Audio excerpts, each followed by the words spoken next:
The Premier League transfer window has officially ended. The Premier League clubs will have no more incoming till January. Which club has won the transfer market and spent the highest value? Which club have not stood up to the expectation of their fans and have spent the least amount of money? What is a deadline day deal sheet? We are going to discuss all of this. So grab your favorite drink, sit back, relax, and let's get started. So, welcome to Football Pundit, and without any further ado, let's get started.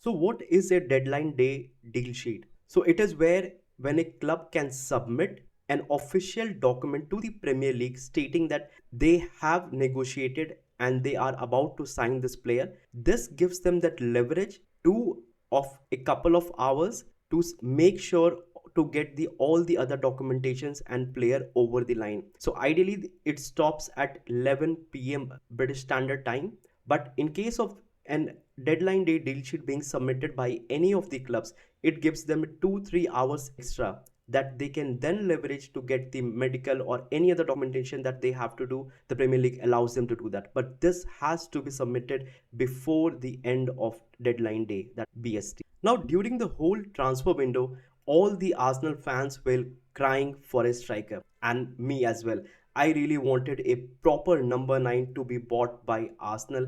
I was initially tempted towards Sesko, but then he made sure that he stays with his own club. Then I was into Gyro but they had a huge release clause which Arsenal were not willing to pay. At the end, I even wanted Tony. He is a striker that is has been well established in Premier League. He could suit Arsenal directly, fit in plug and play. But unfortunately, due to the betting things around Tony, none of the Premier League's team went for it. Now, for me, the transfer window, I'll give it for Arsenal out of 10, maybe 5. They got a defender in terms of Calafiori. They got a midfielder, Merino. Now, Merino, I heard yesterday that he has suffered a shoulder fracture during the training at Arsenal, and Gabriel Mahagilis, unfortunately, during some of the tackle, he went on him, and because of that, his shoulder has a fracture now. And it will, according to the estimate people are giving, it will take around 4 to 6 for him to get back to training. So I think I'm estimating a timeline of around maybe 2 months of time, and then we should see Merino back in action, because once he gets back into training, it will still take a couple of weeks before he trains well with the team. Now we need to remember he hasn't had any training session with the teams proper. He was just signed in, and during the initial training only he has this injury. So I think we are looking into a 2 months mark. In terms of outgoing, Arsenal have done a fantastic job. They have sent some of their hail end products with Emil Smith Rowe, Eddie Nketiah, both of these going, one of them going to Crystal Palace, the other one to Fulham. Ramsdale joins Southampton. Fabio Vieira has been loaned out for the season to FC Porto, and on the deadline day, Reiss Nelson has been moved to Fulham as well, but on a long loan with no obligation to buy. Now, if we look into incomings, we have Calafiori, who was the first one to be signed. We have Mikel Merino. We got from Bournemouth, we got the keeper Neto. He will be a backup keeper for David Raya, because we sold Ramsdale, so we need made to because we sold Ramsdale, we had to ensure that we have a backup goalkeeper in case something goes wrong with David Raya because of any injury or anything like that. So we have got Neto for that. He is also on a season long loan. It's not a permanent transfer. And on the deadline day, finally, where all the Arsenal fans were crying their mouth out to get a forward attacker, because we have sold Emil Smith-Rowe, we have sold Fabio Vieira, we have sold Nketiah. Even though we have good backup when it comes to defense and a bit in midfield, we are have shortened ourselves in terms of forward options. And with all the Arsenal fans shouting to get a forward player, we're able to get Raheem Sterling on the deadline day. It is on a loan, for a season long loan with no obligation to buy, with Arsenal covering close to 40% of his wages. So this for me looks like a very good addition to the squad. He is already a proven player. He has played at the highest level and won the best of trophies there is to win. And he will be a good addition to the Arsenal squad and will be a perfect player to bring from the bench in terms of if anything goes wrong or we need a goal and assist, any creative edge, he can supply us that. Unfortunately, in Chelsea, he has not performed well for the past 2 years, but none of the players in Chelsea has performed for the past 2 years, apart from maybe Bar Cole Palmer. So I am really hopeful that during his time with Manchester, where Pep, Arteta, and Sterling were together, I think Arteta and Sterling had a good bonding, and with him coming back to Arsenal, maybe Arteta can revive back the same Sterling that we saw 2 seasons back in Manchester. I think this is something that I'm really looking forward to. But let me know your thoughts in the comment section if we should have done better. I'll still rate this window for Arsenal 5 out of 10 because I was desperate for a striker. We were so close to City. We have the whole squad set up. We were challenging. We have challenged for the last 2 seasons, and we were short of 2 points City for the Premier League title. And a striker could have given us that edge. But let's see how it goes. Maybe if we get somebody in January, that will help us. But let me know your thoughts in the comment, guys. Now, this is one of the funny posts that I saw on Twitter where somebody wrote that Arsenal is a middle class mom who waits for the season ending sale, which is so true. We could have finished our business long back. We could have done a lot of things earlier, like how we acted last season, where we got most of our signings early in the transfer window, which got them the preseason that was required. But for this time, I don't know what went wrong. We had, apart from Califury, we had Merino delayed and Sterling on the deadline day, Neto a day before deadline day. So I'm not sure if it was a good thing, but they just waited for the extreme end for the clear out to happen and then to get a player back. I think Manchester United had one of the best transfer windows if you compare it with the other big clubs. They made some fantastic signings that will help them in this year's Premier League campaign. They started off with Lenny Euro, then they got Dillet, Zersk, Ugarte, Mazarawi, and they have lately signed one more influential midfielder.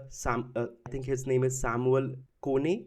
His name is Sekoi Kone. So in overall, if I have to say, they had some good outgoing as well. They have restructured their wages in their players. So with the outgoings of Varane, Martial, and on the deadline day, they were able to sell.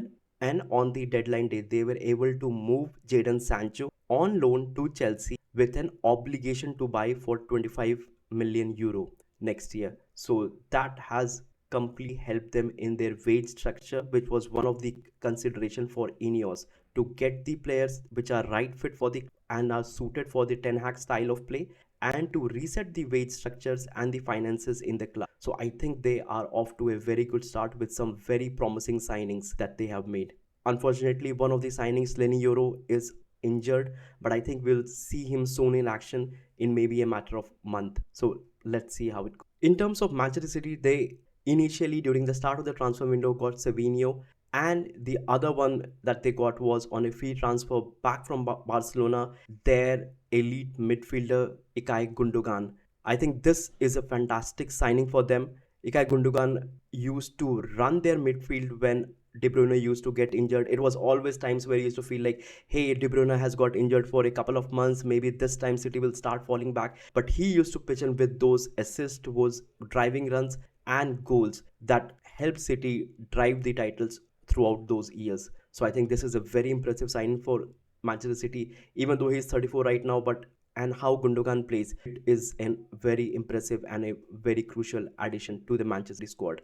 Unfortunately, they have sold Julian Alvarez, has signed for Atletico de Madrid, but they didn't have any more signings. But I still feel they have a very competitive squad. Apart from the striker place, where if in case something happens to Haaland, they might be in trouble. But we have seen Pep play false nine and even win titles without the proper striker. He won the initial two titles by playing a false nine. So you can never count City off in that way. Now, in terms of Liverpool, Liverpool also didn't have much of incomings. They had only two players come in. One was Keisa and the other was Georgie, which is a backup keeper. So I'm not sure how they are thinking about the campaign. They could have really added a bit more help in the midfield section. They have already good help in the attack side, good in the defense side. But I think maybe in the midfield, I really thought that maybe they could add a couple of more players there. But for now, they only have Keisa and Georgie, which is a backup keeper.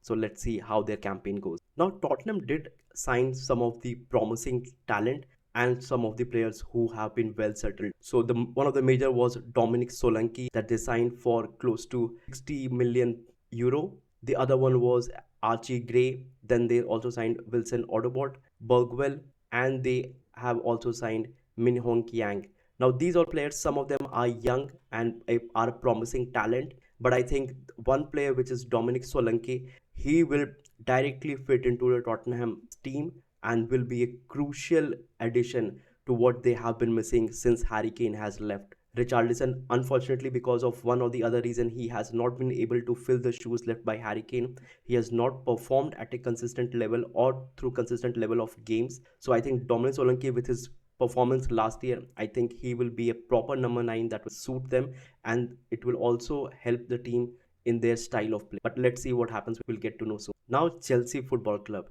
I don't know where to start. I couldn't add some of the people in the image because it would have taken me a couple of more slides, but I have at least added the top ones. What a transfer window they have had. They have got each and every player, they have been linked with each and every player. There is any time that I think of a player that, oh, maybe this is something that Arsenal could go and get, I am already seeing them linked, and in a matter of links to a couple of weeks the player is already in Chelsea. So I think how they're doing it, how they are managing the wage structure, how they are managing the FFP rules, are they really falling under the guidelines or they have a loophole figured out? I have absolutely no clue. But they have made some magnificent signing. With on a deadline day, they took Jadon Sancho. To be honest, not a performing player, but still, if they can develop him, maybe get him back to how he was at Dortmund, it would be one of the best signings for them. But they have got Neto, they got João Felix back on a permanent move this time. They got a Dewsbury Hall, they got Kellyman, they have got I might be butchering his name, but it's Philip Jorgensen. So they have got a lot of players. Plus, they already have a very high squad number. So the amount of players in their squad is already very high, and they have added more to it. However, they did let go of some of the players. Broja left. The other one was Sterling. They also sent, I think, Chaloba. They sold Chaloba as well. So they did have some of the people go and move away to different clubs, but still they have a huge squad. So I'm not sure how they're doing it, but they seems to be working well for them. But let's see how they play and how this time they transition in the Premier League campaign. Because last time, even though they had a lot of players, they because of no structure or no proper footballing play style, I think they couldn't perform well in the Premier League. But I think this time they have a better coach and they might start to show some signs of improvement, and this will really help them with the amount of additions that they have. Even if some of the player is not performing, they can replace it with an equal or a better player for that same position. So they have done a fantastic, no doubt about it. Now let's look at some of the transfer by the clubs and the amount of expenditure they had to make and the net profit or net loss during this summer transfer window. So we'll start with Arsenal. Now, in terms of expenditure, Arsenal had an expenditure of close to 108.9 million. They offloaded a lot of players, which contributed to 82 million euro, and their transfer fees in total was a negative 26. So they only have spent close to 26 million euro, which I really thought that this was the season and they could have gone a bit up and spent close to 100 million. Now let's check Manchester United. Or before that, let's check Chelsea. So Chelsea, with the huge amount of addition and some amount of offloads as well, they spent close to 261 million euro, and they have, according to the offloads they have made, they have been able to offload close to and get a profit of 175 million euro. So the total net expenditure comes down to 6 million euro, which is impressive to say that. They are able to sell their lot of players on a very high value, whereas for Arsenal and even the same for Manchester United as well, these clubs are not able to sell their players at all. They don't get the right amount of value that they need. Now let's see for Manchester United. So for Manchester United, they did add lot of depth to their already good squad. They had a lot of promising signings added, and they spent close to 214 million euro. They did offload some players as well, because of which they were able to make a profit of 103 million. With their net expenditure is 111 expenditure for in building the Manchester squad, according to how Ten Hag and how Ineos feel like. So for Manchester City, they only got one player in, which was Savinho for 25 million pounds, 25 million euros, and they got Gundogan on a free transfer. And in terms of selling out players, they did sell out João Cancelo. They did offload Julian Alvarez to Atletico Madrid for a record fee, and they had a total income of 141 million euro, and their net profit is close to 116 million. So they did a very good. Now for Tottenham, they did add very good depth to their squad and made a good amount of signings that will help them in this Premier League campaign. The amount of expenditure that to do, one of them was their record signing of Dominic Solanke. So they spent close to 148 million pounds, and they also offloaded Skip, Emerson Royal, Rodon, but not for very high value. We gave them a profit of 5. So their net expenditure was 93 million euro. They are spending more than Arsenal, so which is something, and Liverpool as well, and Manchester. So it shows the ambition of Tottenham. For Liverpool, I think their fans will be disappointed as well. They didn't had much of the signings that their fans would be looking for. They only added two. One was a keeper and one was Nketiah. So I think Nketiah will be a good signing for them. In terms of departure, they did offload a few of the young talents that they had at the club. So in terms of expenditure, they only spent 42 million euro, and in terms of departure, they had a profit of 47 million euro, which takes them to a 5 million of profit. So I think they haven't spent much that was needed, but let's see what happens. They already have a good squad, but maybe a couple of more players would have helped them. So that is the video then and there, people.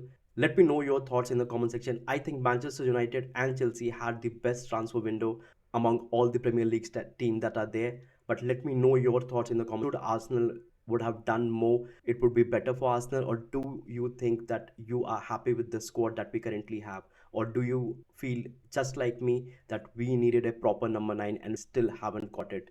So do let me know in the comment section, guys. Thank you for listening, thank you for tuning in, and don't forget to subscribe, like, and share the video with your friends. Thank you so much.